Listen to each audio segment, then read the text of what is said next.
Hello and welcome to Zak's Traders Cafe. Today I'm joined by Charles Dickson, who's Executive Chairman at Roadside Real Estate. How are you today, Charles? Very well, Zach. How are you? Good to see you again. Very well. Your shares are up 3x almost so far this year, which is obviously very pleasant in the current stock market environment. And you've delivered two RNSs today. Maybe you can run through them and maybe explain how they fit into the roadside strategy. Yes, thanks, Zach. Yeah, we have indeed put two RNSs out this morning. First one is the sale of our pub business, the actual company. It's really just tidying up the legacy businesses and making the balance sheet cleaner, better for the shareholders, and more understandable. And then the second RNS was a further stake sale in Cambridge Sleep Sciences, which has brought in 8.5 million of cash, with the ability to earn another 1.5 million if we hit some achievable sales targets in the next 3 or 4 months.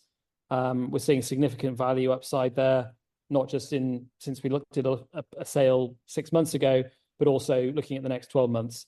So I'm very pleased with progress. We delivered for shareholders. We've done what we said we were going to do, and we're going to carry on performing. I think in terms of the share price performance, I think that's probably recognizing what we've been doing, recognizing the strategy and the focus.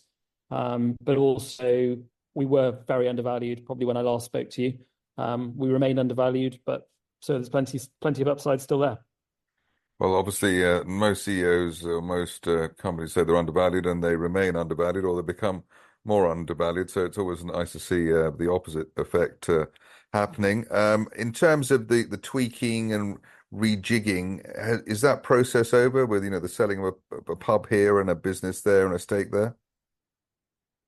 Yeah, so we've pretty much finished tidying up all the legacy. We haven't really got any legacy left. We've reduced our stake in Cambridge Sleep Sciences to below 50% now, so that's no longer a subsidiary.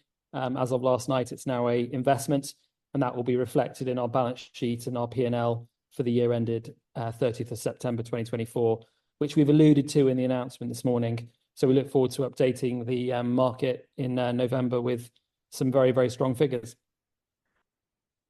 So now with all the rejigging and the refocusing under your belt, does that mean that you can go full throttle into the real estate side, which is, I suppose, the real sizzle at Roadside? Yeah, yes, it does mean we can go through full throttle. We've got a lot coming up, a very big quarter. There's a lot of real estate transactions going on at the moment. We expect to be updating the market shortly with all the on that side of things. Yeah, we're looking forward to the next 12 months, and we think there's a lot of growth ahead of us. And just to finish, Charles, and last but not least, maybe you could just remind us of what Roadside's niche is in the market and how you're going to scale up across the country. Yeah, so we are creating a scale portfolio of well-located roadside sites on busy arterial roads near towns and cities to take advantage of the energy transition to EV charging, and the ancillary real estate occupiers that we'll see occupy that kind of space. So drive-through operators, convenience food operators, last mile logistics operators, trade counter operators, etc. We're progressing very well, and we expect to deploy. We expect to deploy in excess of 100 million of capital over the next 3 or 4 months. So you'll be getting rid of range anxiety for EV drivers, and while they're waiting or charging, then they can have a sandwich here, a sandwich there, or a coffee, etc.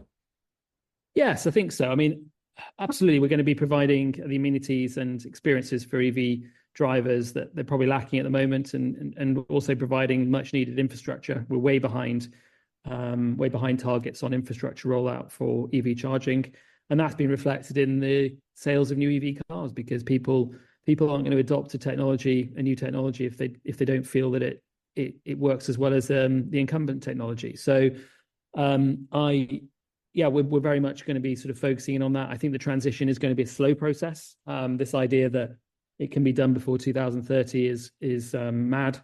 I think it's going to take a lot longer than that. But it's a sort of chicken and egg situation that you need to have the chargers to get the EV rollout going. Absolutely, yeah. You've definitely got chicken egg, and furthermore, the constraints around EV in terms of power and our grid are also big factors. We don't have the power in the UK at the moment to achieve the targets the government set, nor do we have the infrastructure in terms of the overhead power cables to enable that. So there's some fundamental problems at the moment that the government have got to address. And it's all very well and good putting arbitrary targets in, but if you've not got the investment behind it and the infrastructure behind it, then the target's meaningless. But that's the roadside opportunity, basically, that space. Absolutely.